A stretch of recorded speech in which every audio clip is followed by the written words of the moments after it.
I got a question about this fuel cell that I got in here, so I'm gonna answer that. What's a fuel cell?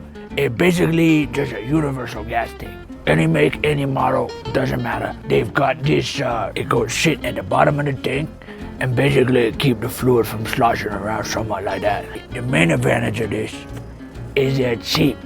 This thing, the whole thing was like $200 for the whole thing, for the lines, for the fittings, for the lines to go to the carburetor, the filter, everything. I was looking online for a replacement tank for this car.